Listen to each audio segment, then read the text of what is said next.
telespectadores da TV Otimista, senhoras e senhores internautas do blog do Edson Silva. Estamos começando o nosso programa no início da semana, dizendo que uma matéria publicada ontem, domingo, no blog do Edson Silva, destaca a posse de Ciro Gomes na presidência nacional do PDT. Ele é o primeiro vice-presidente do partido e estava fora do Brasil quando do pedido de licença do presidente nacional Carlos Lupe para assumir o Ministério da Previdência Social no governo Lula. Ciro estava em período de estudos em Boston e, por isso, a presidência do Diretório Nacional passou a ser ocupada pelo deputado federal André Figueiredo, o segundo vice-presidente nacional. Ciro está de volta ao Brasil e, naturalmente, deve ser ele o substituto natural de Carlos Lupe. O problema criado no Ceará com um grupo de filiados ao partido, querendo oficializar apoio ao governador Eumano de Freitas, gerou um clima não de disputa simplesmente, mas de animosidade entre as partes. E o assunto chegou ao comando central do partido. Até porque um dos envolvidos na briga da questão do diretório estadual é o próprio André Figueiredo. Os principais líderes do partido do Ceará, Ciro Gomes, Roberto Cláudio e o prefeito José Sarto, querem ser oposição ao governo do Estado. E a parte, liderada por Cid Gomes, quer oficializar a aliança com o PT cearense. A direção nacional já conheceu oficialmente da briga no Ceará, com o grupo de Cid querendo derrubar André Figueiredo da presidência. O mandato de André vai até o dia 31 de dezembro deste ano, como mostrou a matéria publicada ontem no blog do Edson Silva, registrando o documento que está hoje registrado no Tribunal Regional Eleitoral, exatamente confirmando o mandato do presidente estadual do partido, André Figueiredo, até 31 de dezembro. André, de fato, até aqui, está acumulando muitos e importantes cargos da administração do partido. Atualmente, como já dissemos, ele está no exercício da presidência nacional, porque é o segundo vice-presidente. Carlos Lupe pediu licença para ser ministro e Ciro Gomes, o primeiro vice-presidente, não estava no Brasil. Ciro já está no Brasil. O detalhe importante aí, Ciro até poderia não assumir a presidência nacional do PDT, porque não tem lá tanto interesse na parte administrativa do partido. Mas a briga, que tem como parte principal, uma das partes principais, o senador Cid Gomes, seu irmão, e hoje inimigo, eles são inimigos desde meados do ano passado, quando o CID decidiu não apoiar a candidatura do PDT ao governo do Estado, nem o candidato da aliança comandada pelo PDT ao Senado da República.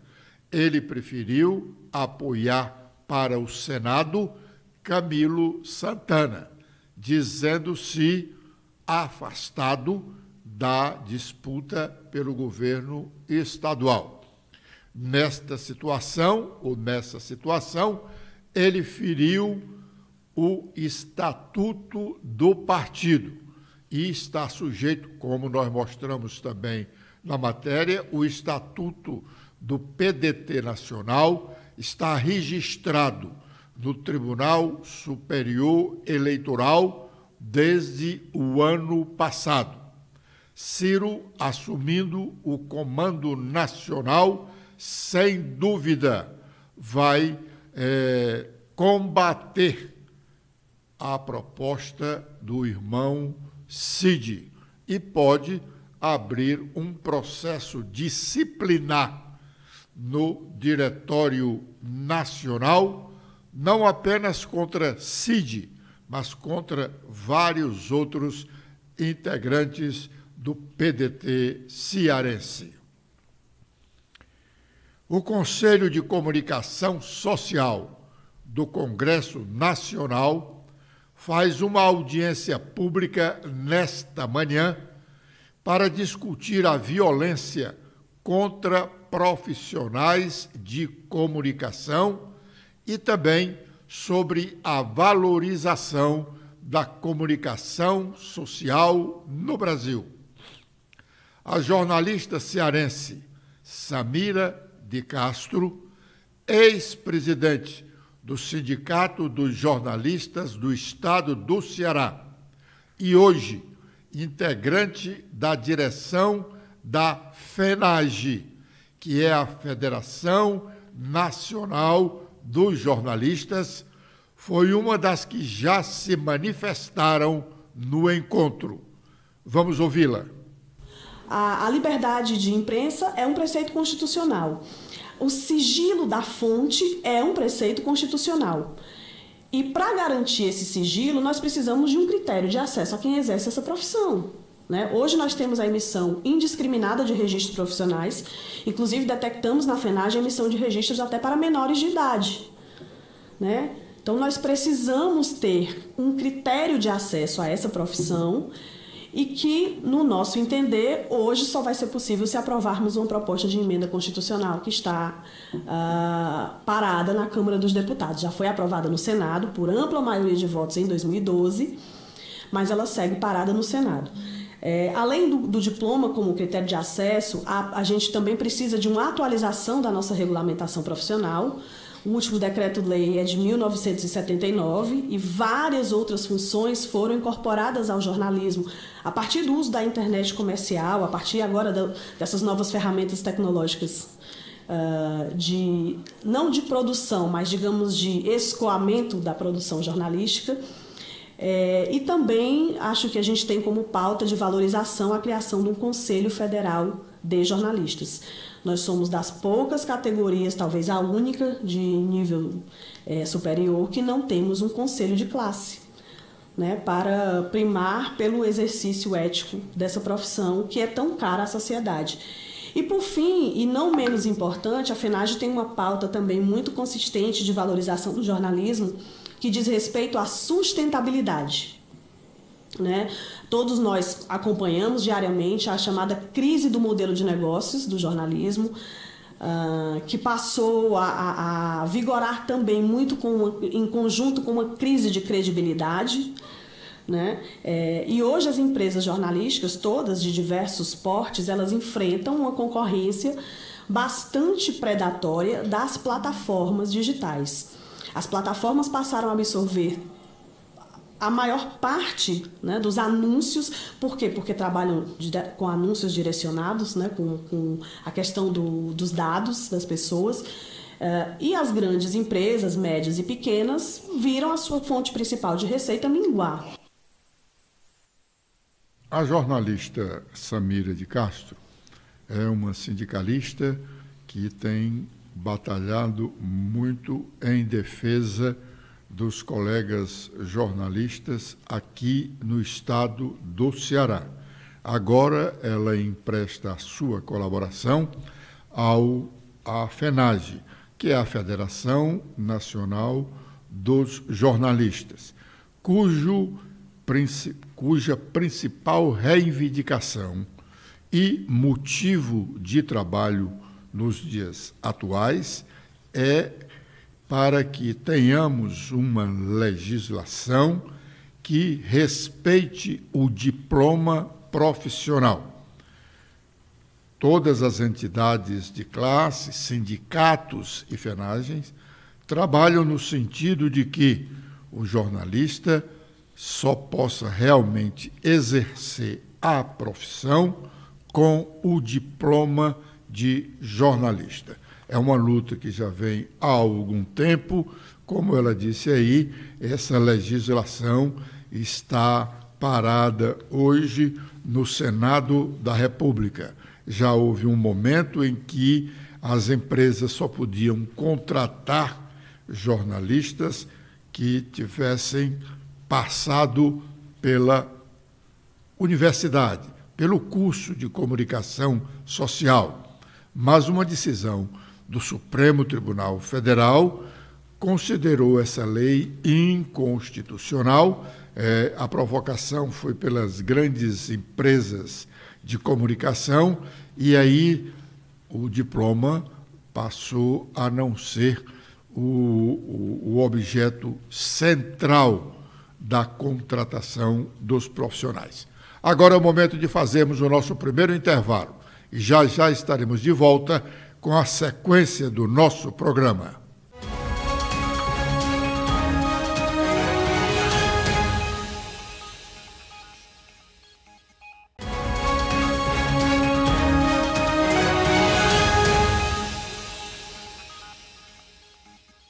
Os estados federais têm um esforço concentrado até o final da próxima semana para votar nesse esforço concentrado uma série de importantes matérias, dentre elas a reforma tributária. Ontem, domingo, os líderes de bancadas na Câmara dos Deputados tiveram uma reunião à noite na residência oficial do presidente da Câmara, deputado Arthur Lira, para definir a pauta desse esforço concentrado. Stephanie. Olá, Edson. Olá, internautas do blog do Edson Silva. A Câmara dos Deputados realiza esforço concentrado a partir desta segunda-feira para votar a pauta econômica do governo. O plenário vai analisar as alterações do Senado ao arcabouço fiscal, o voto de qualidade do CARF e a recriação do programa de aquisição de alimentos, além da discussão da reforma tributária. A sessão do plenário desta segunda está marcada para as 16 horas. O presidente da Câmara, Arthur Lira, afirmou que as pautas econômicas foram negociadas com o ministro da Fazenda, Fernando Haddad. Conversei hoje com o ministro da Fazenda, Fernando Haddad, para acertarmos os temas econômicos que a Câmara dos Deputados vai apreciar semana que vem. Reforma tributária, CARF e arcabouço fiscal estão na pauta que queremos aprovar, disse Lira em publicação no Twitter na sexta-feira.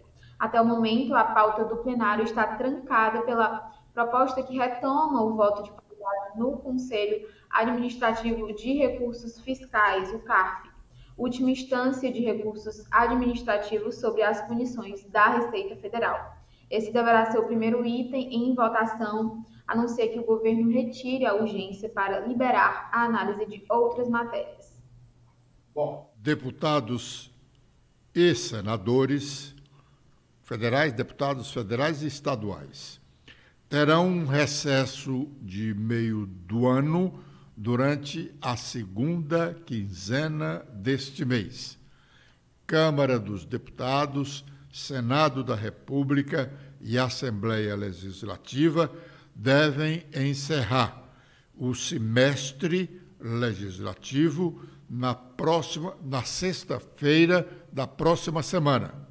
Na sexta-feira da próxima semana. A partir daí, começa o recesso e todos eles voltam ao trabalho na primeira semana de agosto. Diferentemente dos vereadores, inclusive os de Fortaleza, que já estão de recesso. O recesso dos vereadores, os recessos das câmaras municipais no meio do ano é igual ao das Cortes Superiores da Justiça, um mês. Pois bem, nesse caso, a segunda quinzena desse mês, já os tribunais superiores, como nós acabamos de dizer, Supremo Tribunal Federal, Superior Tribunal de Justiça, Tribunal Superior Eleitoral, Tribunal Superior do Trabalho e outros já estão em recesso. E o prazo de folga dos ministros, repito, é de 30 dias. As Cortes Superiores da Justiça brasileira só voltarão a funcionar na primeira semana de agosto. A ministra Rosa Weber, presidente do Supremo Tribunal Federal, fez um balanço positivo das atividades do Supremo na última sessão da Corte, na semana passada. Vamos ouvi-la.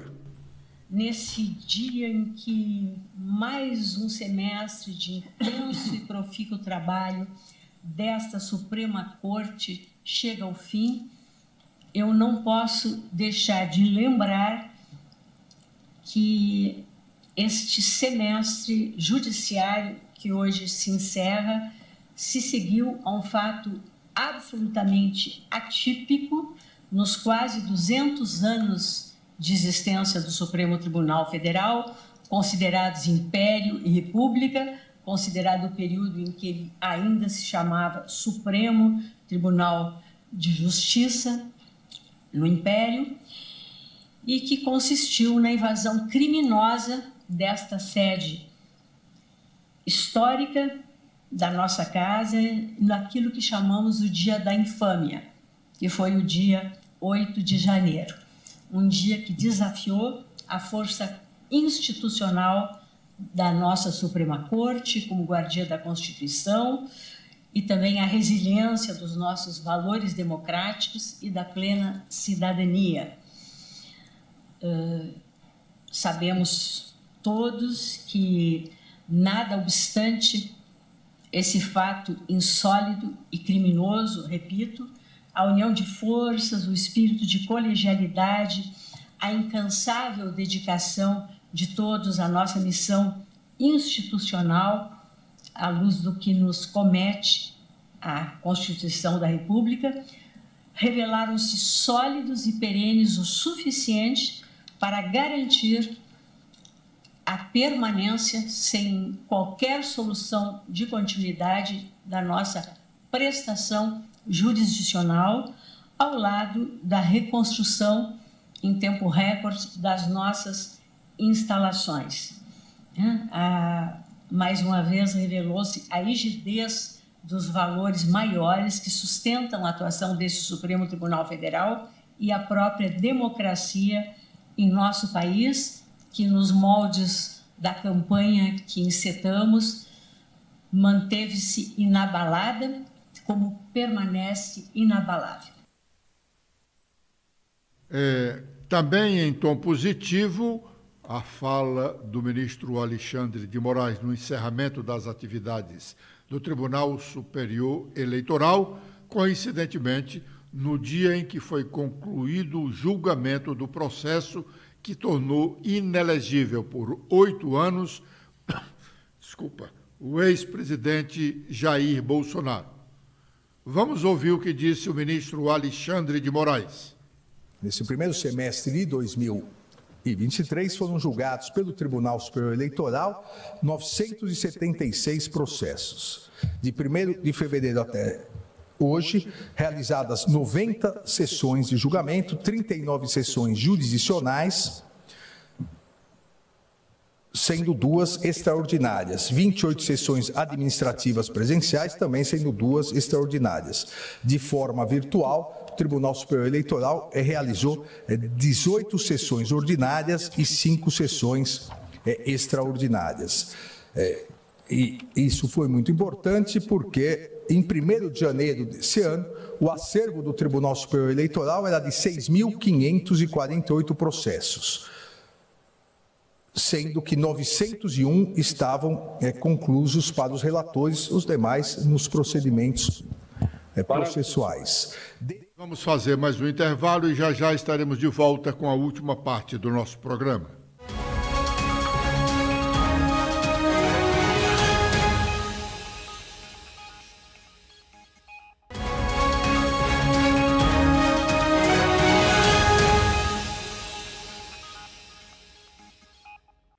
Bom, agora é o momento de sabermos quais as nossas manchetes. Letícia. Olá, Edson. Olá a todos que acompanham o nosso programa desta segunda-feira. Com as atualizações feitas no nosso blog, temos que morre o ministro aposentado Sepúlveda pertence. O STF declara luto oficial por 3 dias. Aos 85 anos, Sepúlveda faleceu por insuficiência respiratória em Brasília, deixando os filhos Pedro, Evandro e Eduardo. Adentrou na Suprema Corte Brasileira em 1989 e presidiu o STF entre 1995 e 1997. Em meio a pressões políticas, Nízia Trindade recebe apoio ao abrir a 17ª Conferência da Saúde. O governo federal nega que tenha intenção de mexer nesta área. A ideia de substituição da titular da pasta, no entanto, circula em meio a negociações por votações importantes no Congresso Nacional, onde o presidente Luiz Inácio Lula da Silva trabalha para ampliar a sua base de apoio. O presidente da República também exalta o povo baiano durante a festa da independência do Brasil. A cada dia 2 de julho, a Bahia celebra a expulsão feita em 1823 pelas tropas portuguesas que ainda resistiam à independência, declarado no ano anterior por Dom Pedro II. No movimento que contou com a participação popular, qualquer autoridade lusitana remanescente foi extirpada do poder. Arthur Lira, como já mencionado, cancela reuniões de comissões e sessões solenes nesta semana para votar a pauta econômica. Durante este período dessa decisão por esforço concentrado, que foi definido no último domingo, ontem, dia 2, em reunião com os líderes partidários, que tem início nesta segunda-feira e vai até o dia 7, sexta-feira, para que os deputados debatam e votem as propostas da reforma tributária, do CARF e do arcabouço fiscal. Também temos sobre esta decisão que foi adiado o depoimento de Mauro Cid para a próxima semana na CPMI do dia 8 de janeiro. A oitiva estava marcada para amanhã, terça-feira. Cid está preso, acusado de fraudar cartões de vacinação. Além disso, a polícia encontrou mensagem no celular dele sobre um golpe de Estado. Com os destaques nacionais, temos em principal manchete do Estadão que os petistas do Centrão são os deputados do PT fiéis a Lira. Este grupo de parlamentares do partido molda a defesa do governo Lula a interesses do presidente da Câmara, passando por orçamento secreto e entrega do Ministério da Saúde. E, por último, com as atualizações da Folha de São Paulo, o governo Lula discute plano B para a regulamentação da internet antes das eleições de 2024. O executivo não conta com o avanço do PL das fake news e aposta em mini-reforma eleitoral e lei do consumidor. Muito bem. A morte do ministro Sepúlveda pertence realmente abalou uma boa parte do judiciário brasileiro. Ele foi um dos que promoveram grandes avanços na Justiça Nacional, sobretudo no Tribunal Superior Eleitoral. Ele abriu as portas da Justiça Eleitoral. E como ministro do Supremo Tribunal Federal e também como presidente do Tribunal Superior Eleitoral, o ministro Sepúlveda Pertence, em várias oportunidades, esteve aqui no estado do Ceará, tanto em eventos da Justiça Comum como da Justiça Eleitoral. Obrigado pela audiência dispensada. Amanhã, neste mesmo horário, com a proteção de Deus, estaremos de volta. Letícia. Eu também faço meus agradecimentos a todos que acompanharam o nosso programa de hoje. Espero revê-los amanhã. Até lá!